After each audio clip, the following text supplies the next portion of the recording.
So how are you everyone? Here's the unique paper code. Name of the paper is Constitutional Values and Fundamental Duties. We have the course, it's a VAC course, and for semesters it could be any semester one to six.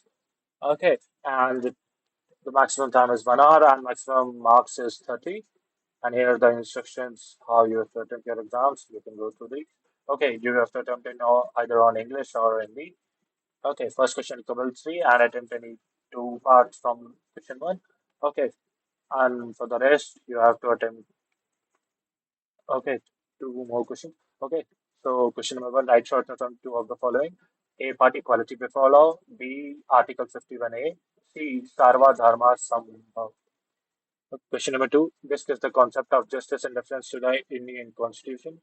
Question three, critically examine the provisions of right to freedom of religion, Articles 25 to 28 in the Indian Constitution. Question four, what is the significance of fundamental duties in Indian Constitution?